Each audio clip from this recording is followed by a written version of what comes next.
took the fall for my brother and ended up serving 2 years in prison. While inside, I unexpectedly saved the daughter of the richest man in town. As a token of gratitude, she gave me 100 million. After my release, the first thing I did was to call my father, eager to surprise him. But as soon as he heard my voice, he hung up. I thought something terrible had happened at home and rushed back. Just as I reached the door, Elle overheard my brother's wife, Greta Kessler, complaining, of all days, she had to get out today, making me skip my prenatal checkup just to rush and transfer the property.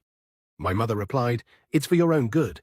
With her prison record, finding a job will be tough, and getting married will be even tougher. She might just end up staying here and fighting you for the house." Greta snorted, "Let her rent a place. I'm not living with an ex-con." Listening to their conversation felt like a punch to the gut. My heart ached. Wasn't my mum the one who used to call me her little sweetheart? Hadn't Greta always said she saw me as her own sister? How did everything change so suddenly? The door before me was the one I'd dreamt about for 2 long years, but now standing in front of it felt like standing on the edge of a cliff. After taking a moment to compose myself, I finally knocked. My mother, Melanie Kessler, opened the door, looking surprised. "Nina, you're back. I was just about to send your dad to pick you up." She gave me a once-over and forced a concerned look. "You've lost weight over these 2 years. It must have been tough."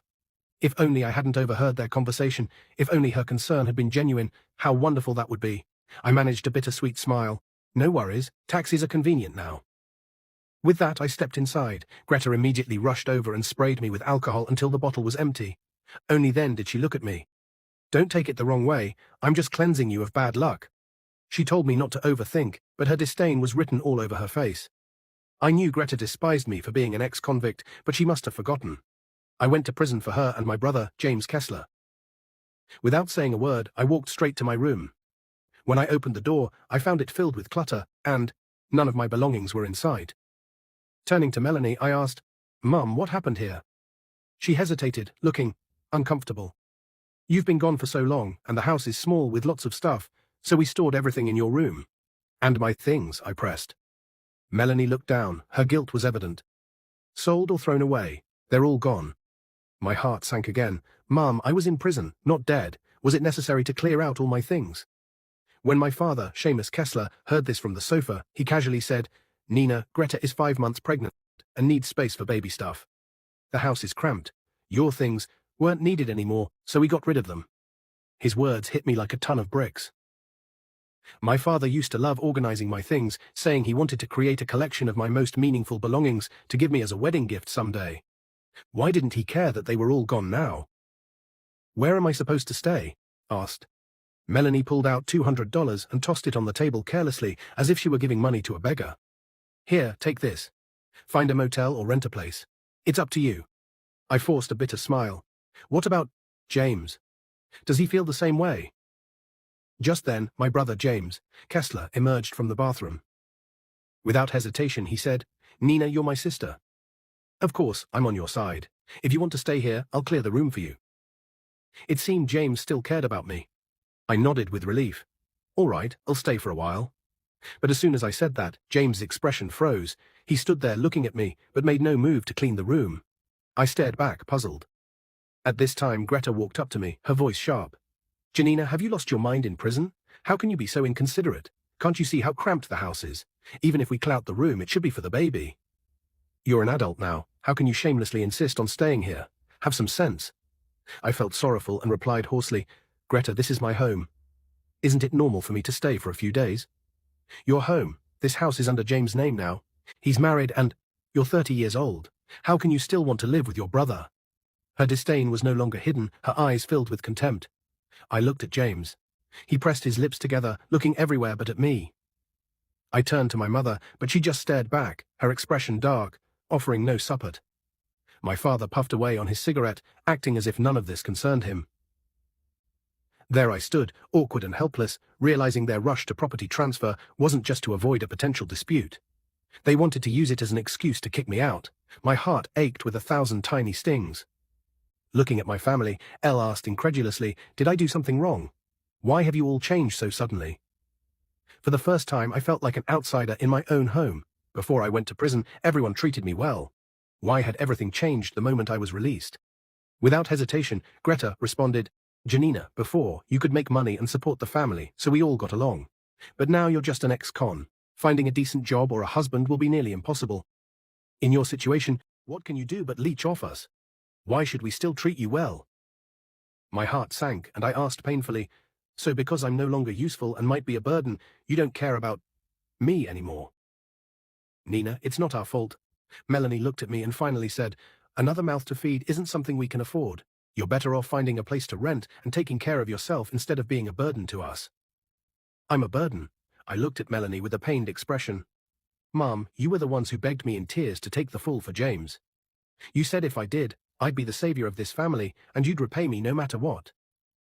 Now I just got out and haven't even had a sip of water at home, and suddenly, I'm a burden.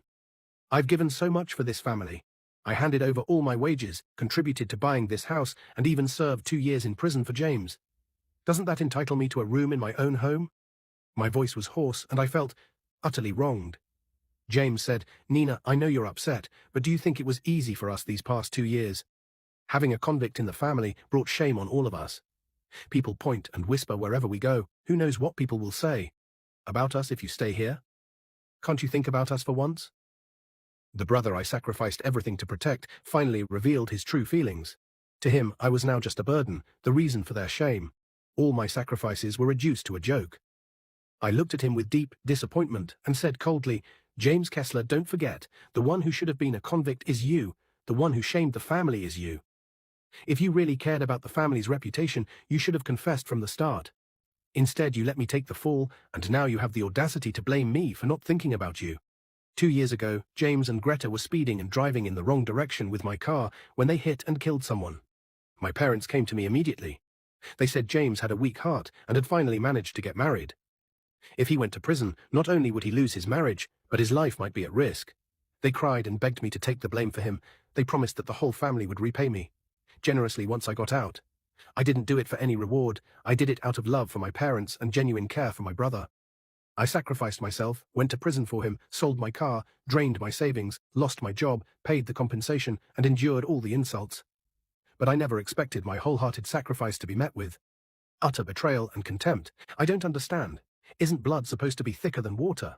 Why does family loyalty become so insignificant when faced with personal gain? James heard my words, and his face turned dark with displeasure. He retorted, I've already thanked you for taking the fall. What more do you want from me? This house is under my name now, and Greta will give birth in a few months. There's not enough room. You need to move out. We can't afford to support an idler.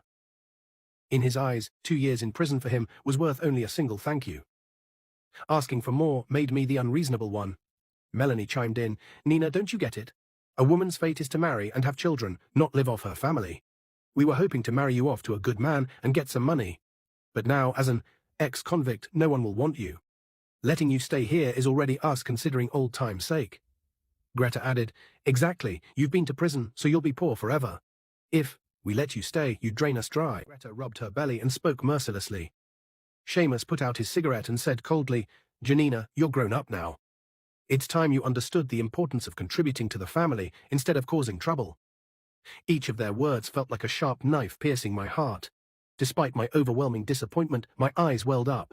I looked at them and said hoarsely, no wonder you never visited me once during my 2 years in prison. I thought you were just too busy to see me. But now I see you only saw me as a moneymaker. You kicked me to the curb without hesitation the moment I couldn't make money anymore. I tilted my head back, fighting to hold back my tears. Then I asked, so you're all determined to kick me out today? Yes, Seamus replied without hesitation. Melanie, James, and Greta all looked equally resolute. Clearly, there was no room for negotiation. I saw no trace of affection in their eyes. I nodded, my heart completely broken. Fine, as you wish. From today, we're done, and I hope you won't regret it. I finally saw them for what they were. These people had longed for during my 2 years in prison didn't deserve my sacrifices. The 100 million I had planned to share with them would now remain with me. Without another word, I walked out the door, not looking back. Behind the door, I heard Greta's resentful roar, you think too highly of yourself. What's there to regret to cut? Ties with a broke ex-convict like you? If we let you stay here and mooch off us, that's when we'd really regret it. Leaving that heartless home, Elle wandered the streets alone for a long time before finally finding a hotel to stay in. Lying on the bed, I stared at the 9-figure balance in my bank account, lost in thought. I used to believe I lived in a very happy family. My father patiently comforted and advised me when I faced difficulties at work. My mother would bring my favorite soup to my office when I worked late. My brother would come to pick me up from work when it rained. I felt like the cherished little princess of the family. I was always puzzled whenever I saw stories online about parents favoring sons over daughters. How could such families exist? How could parents not love their daughters? But now I finally grasped that awful feeling of helplessness and disappointment. I realized I had always been part of such a family. All the love I had felt was conditional, based on my usefulness. To them, I was more like an investment. Their love was the cost, and my money was the return. So the gifts of fate had always come with a hidden price. When I could make money and ensure a comfortable life for everyone, they smiled warmly at me. But now they saw me as an ex-convict who couldn't find a job with no money and no value. Their love had vanished completely. Little did they know, this ex-con had 100 million in her account. I couldn't help but feel a bit excited, wondering how they'd react when the daughter they despised most stood at the pinnacle of success one day. The next day, I arrived at a hotel in the city centre. This wasn't just any hotel. It was a top-notch, sprawling establishment that catered to dining, lodging, banquets, and even business activities. It had 8 floors and occupied an entire building. The location, surroundings, and foot traffic were all excellent. Before I went to prison, I worked as a hotel lobby manager. Naturally, I wanted to return to my old profession. Only this time, not as a manager but as the owner. I negotiated with the hotel's owner for several hours and eventually bought the hotel from him. I took over management that very day. From then on, I lived and ate at the hotel, seizing every moment to learn and develop new management and operational strategies. Under my leadership, the hotel's business flourished, becoming so popular that it was almost impossible to get a reservation. I soon became a bona fide wealthy woman in the city. One evening, 6 months later, while inspecting the dining department, I overheard James in a private room. "This hotel is so popular. I had to book my son's 1-month celebration 2 months in advance just to get a table. I've heard that only the creme de la creme get to dine here. James, you made it, bringing us to such a lavish place." I froze in place and realized James had brought our parents and a bunch of relatives to this private room for his newborn son's 1-month celebration. Melanie was busy showing off by recording videos on her phone. My face appeared in the frame when her camera panned to the door. "Janina, what are you doing here?" Melanie put down her phone and frowned at me. Upon hearing this, everyone in the room turned their gaze towards me, standing at the doorway. "Janina, have you no shame? You knew we were having a banquet here today and followed us just to scrounge a meal." Greta rushed over and scolded me as if I were the plague. "Who said I was here to scrounge for food?" I replied calmly. "What are you here for if you're not here to scrounge? Begging? This is a high-end place reserved for the wealthy. If you're hungry, go dig through the trash outside. That's where you belong," she said, crossing her arms and looking at me with utter disdain. The other relatives also frowned and glared at me, their expressions filled with disgust as if I were an annoying fly. James spoke up too, clearly unhappy. "Janina, when you said you wanted to cut ties with us, I thought you had some backbone. But now you've stooped to follow us for a free meal. It's really disgusting." Before I could respond, Seamus chimed in. "Janina, I taught you from a young age to be self-reliant and have some backbone. Have you forgotten? How could you throw away your dignity for a meal?" I looked at them and sneered. "It's just a meal. It doesn't matter to me." "You're really something, aren't you? Sour grapes, huh?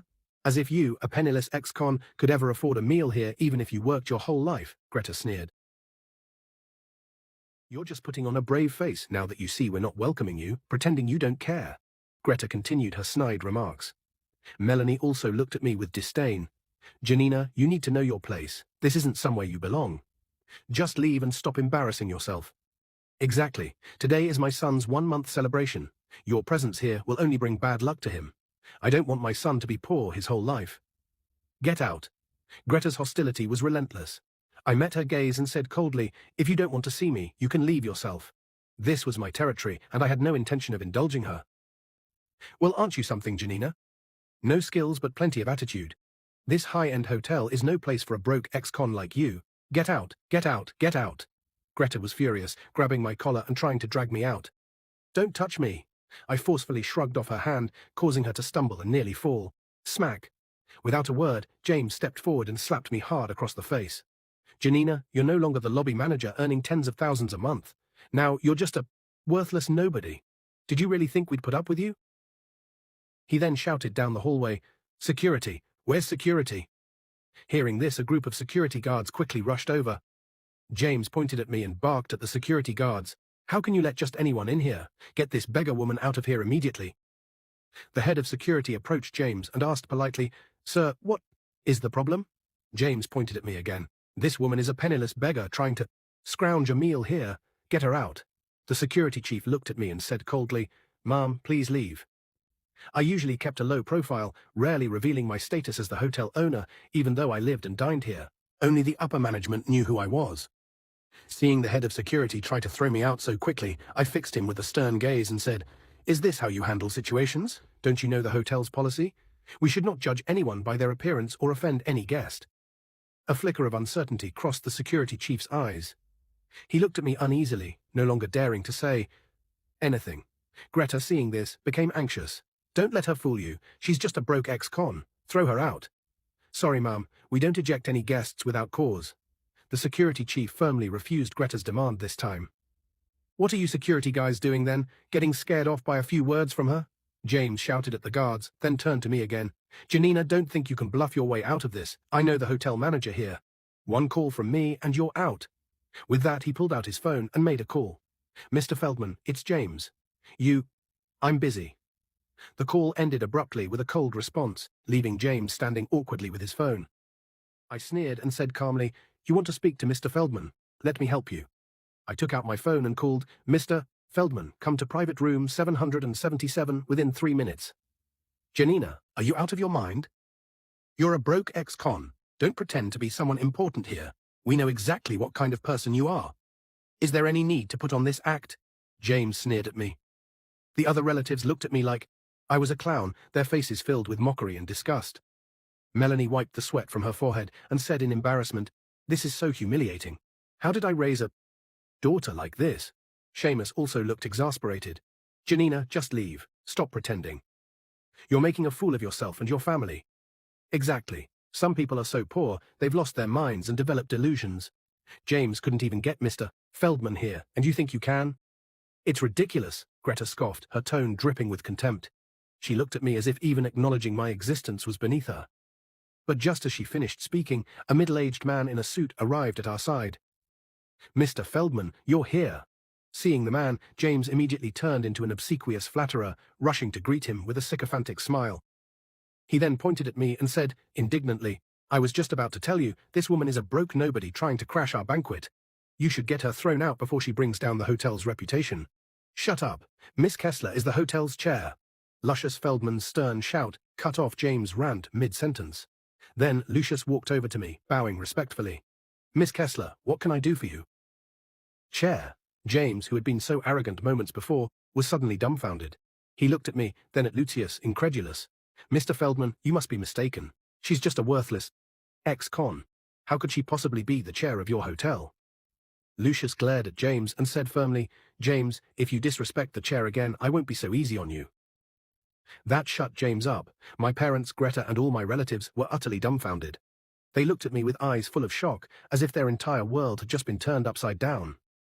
Janina, what's going on here? Yeah, how did you suddenly become the chair of this hotel?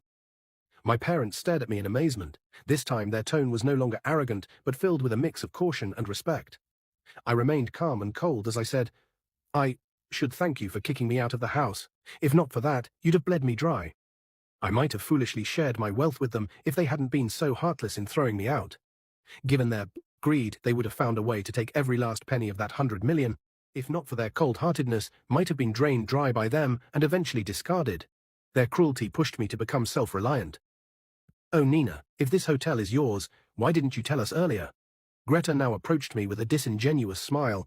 Look at the misunderstanding we had just now. If you had told us you were the chair, we could have happily celebrated my son's 1-month birthday together. James nodded repeatedly. Exactly, Nina, you kept this a secret too well. Come on, let's just have a nice family gathering today. You don't know how much we've missed you these past 6 months. Really? Who was it just now that said I was disgusting, called me poor, and insisted on kicking me out? And who slapped me and called security to throw me out? Your way of expressing your longing is certainly unique, isn't it? Didn't hold back, tearing off James and Greta's hypocrisy. Seeing this, Seamus quickly tried to mediate. Nina, we're all family. Why are you being so petty? Melanie patted my hand gently and said soothingly, Yes, it was all just a misunderstanding. We're family. After all, blood is thicker than water. James and Greta were just joking. They wouldn't have really kicked you out. Don't be so sensitive. I looked at my so-called family, my voice resolute. Do you not find your words laughable? You claim we're family, but have you ever truly treated me as such? Before I went to prison, when I could make money and bring you benefits, you pretended to get along with me, showering me with your fake affection. But the moment I was released, knowing I might no longer be of any value, you heartlessly kicked me out. Did you ever consider that if I were penniless, I could end up on the streets, facing danger or worse, dying? Maybe you did think about it, but you didn't care. After all, to you, I was just a discarded tool, no longer useful. If something had happened to me, you'd probably have felt relieved, glad to be rid of a burden. Honestly, that night was harrowing for me. I couldn't understand it. Even a dog that guards a home for years earns some affection. Why was I worth less than a dog to you? How could you be so cruelly pragmatic? When you kicked me out, you were ruthless. When you see me, you don't hide your disgust. When you hit me, you didn't hold back, all because you thought I was poor. Now that you see I have money, you suddenly change your tune to curry favor with me.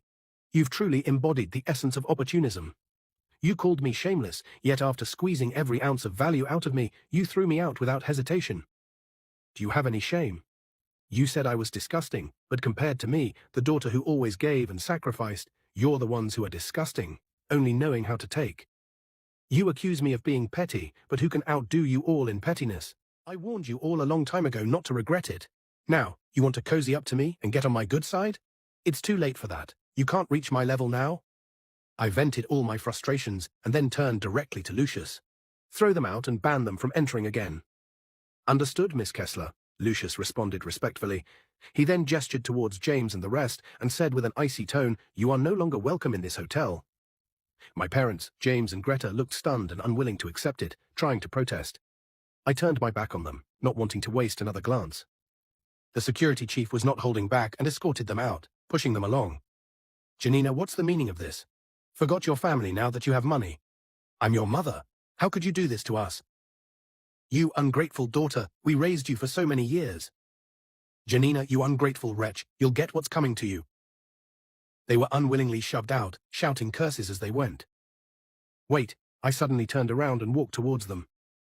James thought I had changed my mind and immediately stopped cursing, speaking to me with relief. I knew you wouldn't be so heartless. Smack! I raised my hand and slapped him hard across the face. You owed me that.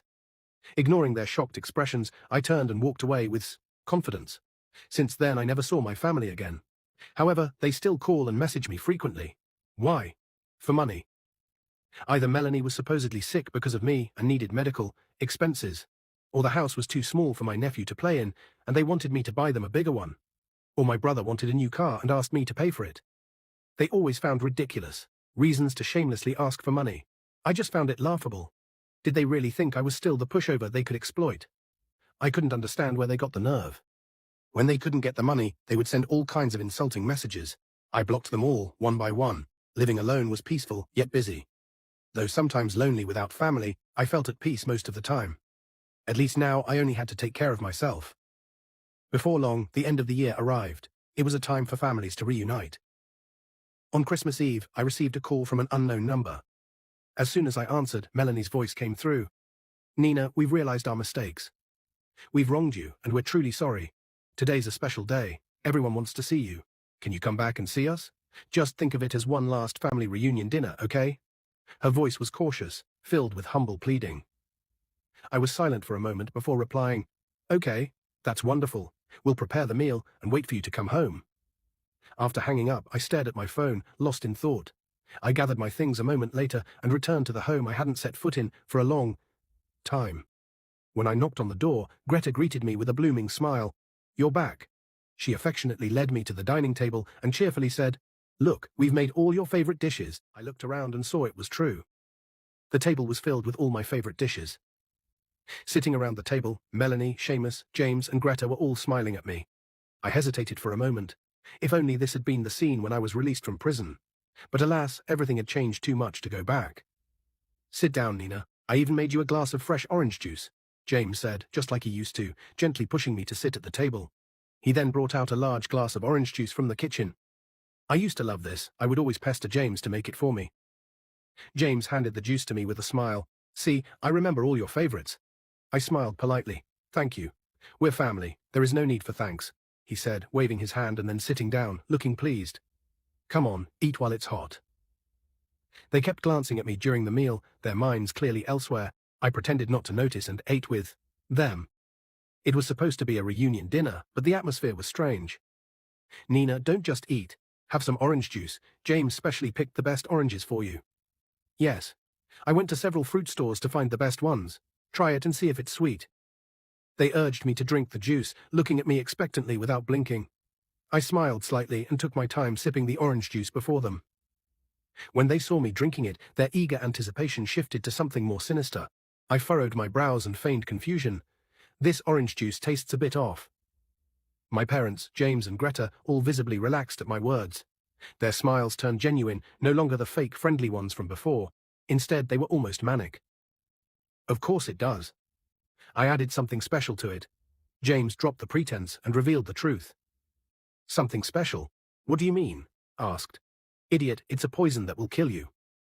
Greta blurted out, barely able to contain her excitement. The four of them exchanged looks, their eyes gleaming with the thrill of their successful scheme. My expression twisted slightly, and I feigned weakness. You want to kill me? That's right, James admitted without hesitation, revealing his true feelings.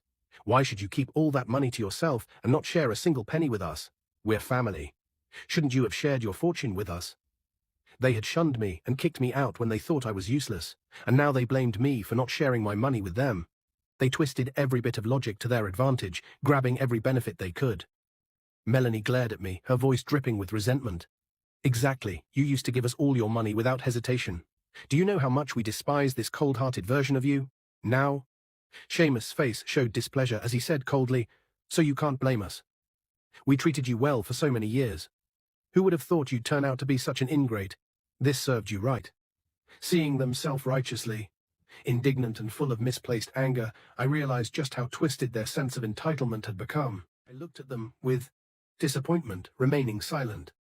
Greta's eyes gleamed with excitement as she turned to my brother. James, once Janina is dead, we'll be rich, right? Of course, we're her immediate family. Once she's gone, all her wealth will be ours, James replied confidently. That's wonderful. I want to buy a villa with a swimming pool, buy all sorts of designer bags, and live like a wealthy socialite that everyone envies. Greta was already dreaming of her future. My parents and James also resumed their smiles, their eyes revealing their utmost excitement. My death seemed to be their greatest wish. My expression grew colder, and I said sharply, I'm afraid you will be disappointed. What do you mean by that? They all looked at me, their excitement turned to confusion. Slowly, I pulled my phone out of my pocket and said calmly, Officer Lyon, did you hear that? They just admitted to their crime. As I finished speaking, the tightly closed door suddenly burst open with a loud crash. A large group of police officers stormed in and immediately restrained my family. Amid the shock and confusion of my whole family, I slowly stood up, looking at them coldly. You're fine. What's going on? At this moment, they were all stunned. Their excitement and anticipation vanished utterly. I smirked and said sarcastically, Did you really think I was that stupid? After being deceived by you for so many years, do you think I'd ever believe anything you say again? From the moment you called and asked me to come home for a reunion dinner, I knew it was a trap. So just now, Elle ate whatever you ate, and I didn't touch any dishes you didn't touch. I picked up the glass of orange juice. As for this specially prepared orange juice, did you really think I would drink it? I just pretended to swallow. It's a trick I often use in prison. I should thank you. In there, learned quite a few life-saving skills, so your little tricks were easy for me to see through. I spoke calmly while James and the rest grew increasingly shocked. Before coming home, I had already called the police and arranged for them to wait outside, keeping them on the line throughout, so everything my family did was recorded. Janina, you're so cunning. James pointed at me, trembling all over. I sneered, What? You think you're allowed to poison me, but I'm not allowed to defend myself. Then I turned to the officer and said, Officer Lyon, take them all away. I refuse any form of mediation. Understood. With that, the police took all four of them away. They continued to curse at me throughout the process, but it no longer hurt. Later, they were sentenced to 5 years in prison for attempted murder. During that time, they tried to see me and seek my forgiveness, but I refused every request. To me, they had become irrelevant strangers. I wanted no further contact with them. My life continued in busy solitude. Though I had no family, I didn't feel it was bad. After all, not every home was a safe haven. Eventually, I met a man who truly loved me, and we started a new family together. We had a beautiful daughter. Looking at her adorable face, I swore to myself that I would give her the truest, best love possible and make sure she knew that life was worth living.